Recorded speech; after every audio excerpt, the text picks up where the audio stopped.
Have you ever wondered why the man you care about suddenly starts pulling away? One day he's attentive, responsive, and emotionally present. The next, he's distant, withdrawn, and hard to reach. You might blame yourself. You might think you did something wrong. But the truth is far more complex. His withdrawal isn't necessarily about you at all. It's about him, and more specifically, it's about how his nervous system is wired to respond to emotional intimacy. If you're interested in understanding the psychology behind why men distance themselves from relationships, you've come to the right place. Please subscribe to this channel for more insights into human psychology and relationships, because what we're about to explore could fundamentally change how you understand the people in your life. Attachment avoidance is a psychological pattern rooted in early childhood experiences. When a child grows up in an environment where emotions aren't validated or discussed, where physical affection is sparse, or where a parent is emotionally unpredictable, that child develops what researchers call an avoidant attachment style. This isn't a choice. It's a neurological adaptation. The child's brain learns that getting close to others leads to pain, rejection, or disappointment, so it builds walls. It learns to self-soothe by withdrawing rather than seeking comfort from others. This pattern persists into adulthood, shaping how that person approaches romantic relationships. When a man with avoidant attachment enters a romantic relationship, everything feels fine at first. During the early stages, when the relationship is still new and excitement is high, his nervous system isn't threatened. But as the relationship deepens, as emotional vulnerability becomes necessary, something shifts internally. His amygdala, the brain's threat detection center, starts firing. His body interprets closeness as danger. This is where the pulling away begins. It's not a rational decision, it's a physiological response. His nervous system is literally telling him that he needs to escape.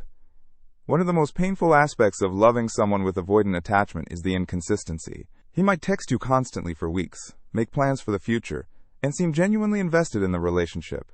Then suddenly, he goes quiet. He takes longer to respond to messages. He cancels plans. He becomes emotionally unavailable. What you're witnessing is his internal struggle. Part of him wants connection. Part of him is terrified of it, so he oscillates between moving toward you and moving away. This push-pull dynamic can feel absolutely maddening if you don't understand what's happening underneath. The avoidant man often doesn't recognize his own pattern. He might blame the relationship. He might say things like, "I need space," or "I'm not ready for this level of commitment." He might even break up with you, feeling relief in the short term, only to realize months later that he misses you and wants to reconnect. From his perspective, he's protecting himself.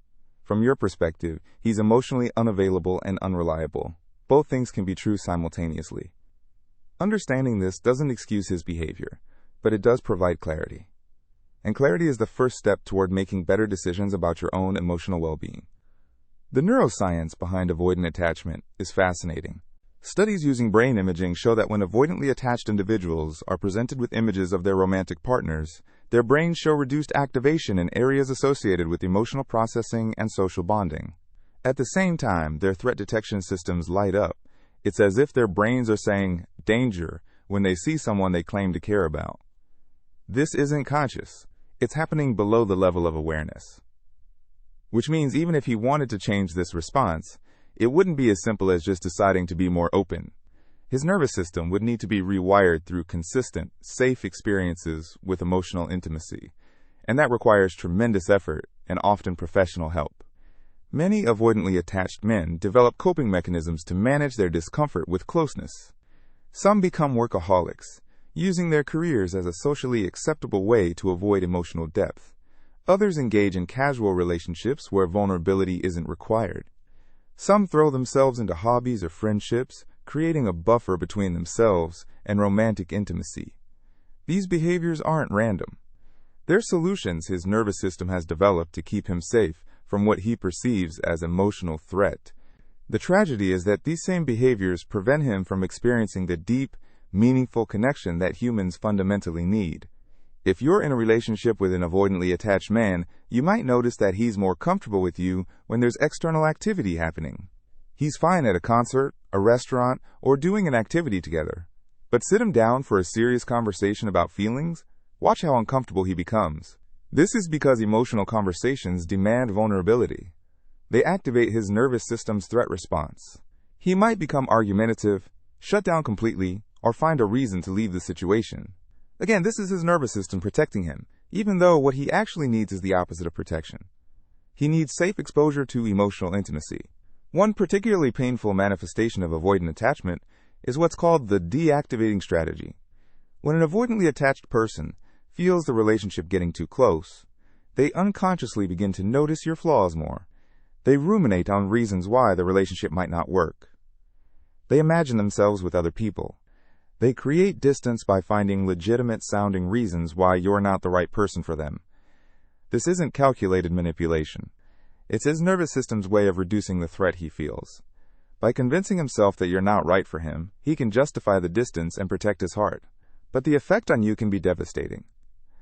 The challenge of being with an avoidantly attached partner is that standard relationship advice often doesn't work. If you've heard, just communicate more, or be more vulnerable, you know that these suggestions can actually make things worse.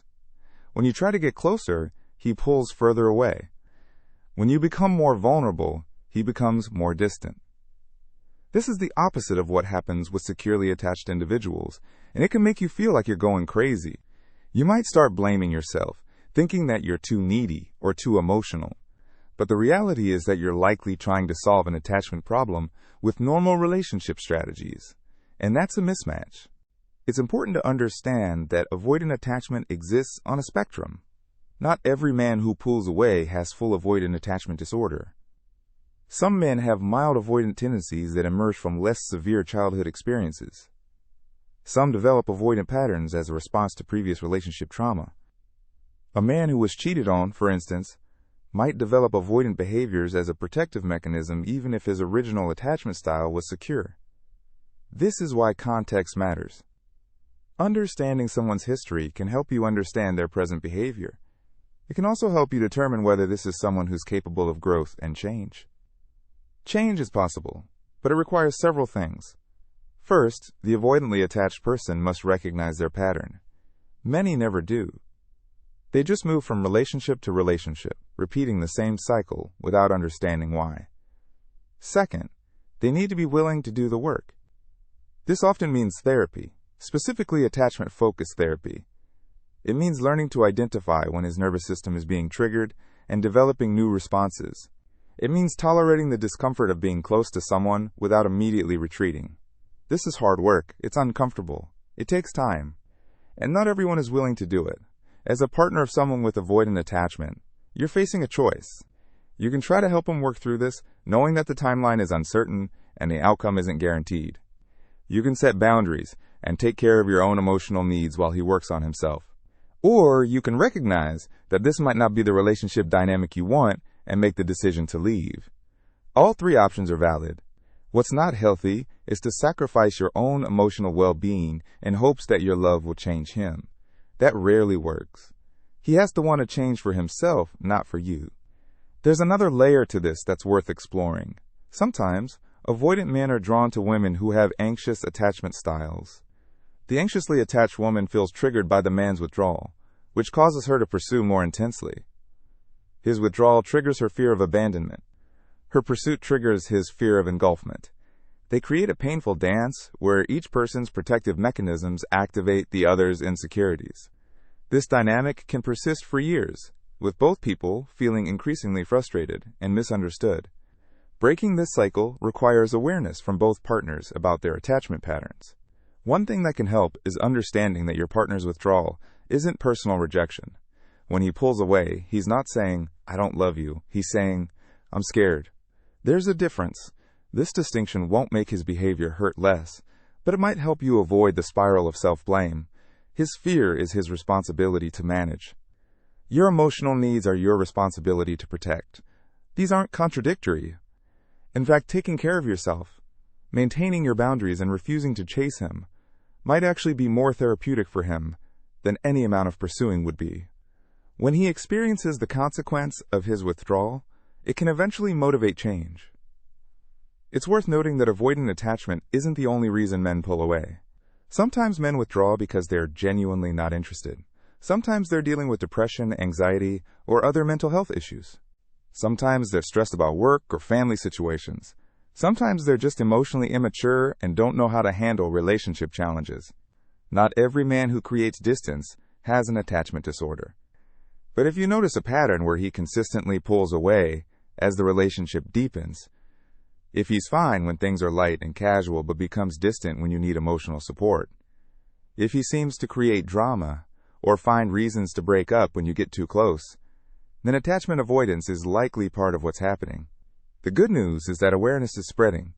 More men are becoming conscious of their attachment patterns.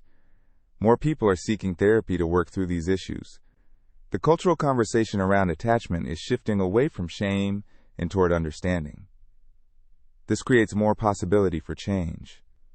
If you're reading this or watching this because you suspect your partner has avoidant attachment, know that you're not alone. This is one of the most common attachment patterns, especially in men, partly because traditional masculine socialization often reinforces emotional avoidance. Boys are taught not to cry, not to be vulnerable, to tough it out.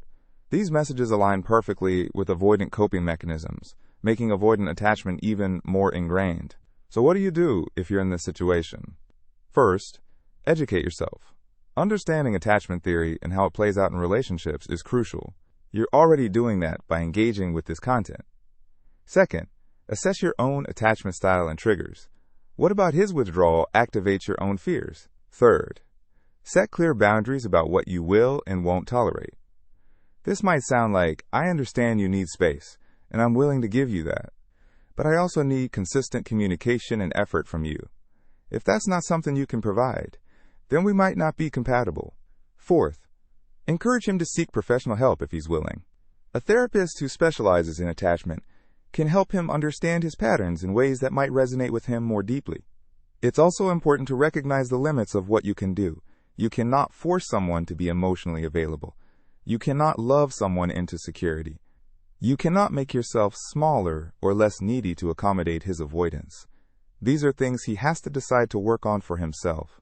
Your role is to be honest about your needs, maintain your boundaries, and take care of your own emotional health. That's not selfish. That's self-preservation.